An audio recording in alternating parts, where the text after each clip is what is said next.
بسم اللہ الرحمن الرحیم۔ السلام علیکم۔ سرپرستی قائم علیہ السلام کے چینل پر آپ کو خوش آمدید۔ آیت اللہ سید محمد قاسم قزوینی اپنی کتاب امام مہدی ولادت سے ظہور تک میں لکھتے ہیں کہ امام مہدی علیہ السلام خانہ کعبہ کی دیوار کے ساتھ ٹیک لگا کر تاریخی خطبہ دیں گے۔ معلوم ہو جائے گا کہ امام علیہ السلام خطبے میں کیا فرمائیں گے۔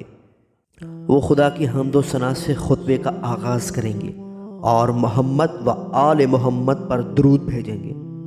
پھر کیا کہیں گے اس بارے میں ہم امام محمد باقر علیہ السلام کی جانب رجوع کرتے ہیں تاکہ وہ ہمیں بتائیں کہ امام مہدی علیہ السلام قیامت کے وقت پہلے خطبے میں کیا بیان فرمائیں گے۔ امام محمد باقر علیہ السلام نے فرمایا، اس دن قائم مکہ میں ہوں گے۔ انہوں نے اپنی کمر مبارک دیوار کعبہ کے ساتھ لگائی ہوئی ہوگی اور وہ بلند آواز میں فرمائیں گے، ایھا الناس، اے لوگو، ہم خدا سے مدد کے طلبگار ہیں، اور اگر لوگوں میں سے کوئی ہماری دعوت پر لبیک کہے تو ہم تمہارے نبی حضرت محمد صلی اللہ علیہ وآلہ وسلم کے اہل بیت ہیں۔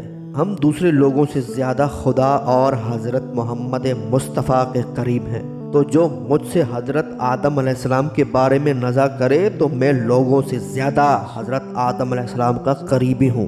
جو حضرت نوح علیہ السلام کے بارے میں میرے مقابل آئے تو میں زیادہ حضرت نوح علیہ السلام کے قریب ہوں۔ جو مجھ سے حضرت ابراہیم علیہ السلام کے معاملے میں جھگڑے تو میں دوسرے لوگوں سے زیادہ حضرت ابراہیم علیہ السلام کا حقدار ہوں۔ جو مجھ سے حضرت محمد صلی اللہ علیہ وآلہ وسلم کے متعلق اختلاف کرے تو میں اور لوگوں سے زیادہ محمد مصطفیٰ سے نسبت رکھتا ہوں، اور جو مجھ سے دوسرے انبیاء کے بارے میں مقابلہ کرے تو میں دوسرے لوگوں سے زیادہ انبیاء کرام سے خصوصی تعلق اور ربط رکھتا ہوں۔ کیا خدا اپنی کتاب محکم میں نہیں فرماتا کہ خدا نے حضرت آدم علیہ السلام، حضرت نوح علیہ السلام، آل ابراہیم اور آل عمران علیہ السلام کو عالمین میں سے چن لیا ہے؟ یہ ایک ہی نسل ہے، ان میں سے بعض کی اولاد ہیں، اور اللہ خوب سننے والا ہے اور خوب علم والا ہے۔ تو میں حضرت آدم علیہ السلام کا بقیہ ہوں، حضرت نوح علیہ السلام کا ذخیرہ ہوں، حضرت ابراہیم علیہ السلام سے چنا ہوا ہوں، اور حضرت محمد صلی اللہ علیہ وآلہ وسلم سے منتخب کیا ہوا ہوں۔ ان سب پر خدا کا درود ہو۔ خبردار، جو مجھ سے کتاب خدا کے بارے میں نزا کرے تو میں اور لوگوں سے زیادہ کتاب خدا کا حقدار ہوں۔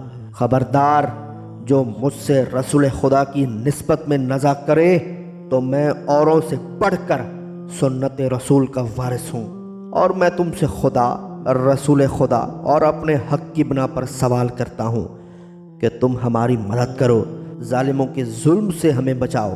ماضی میں ہمیں خوف زدہ کیا گیا، ہم پر ظلم کیا گیا، ہمیں اپنے گھروں اور اولاد سے دور کیا گیا، ہمارے خلاف سرخشی کی گئی، ہمارا حق غصب کیا گیا، اور اہل باطل نے ہمارے اوپر بہتان باندھا۔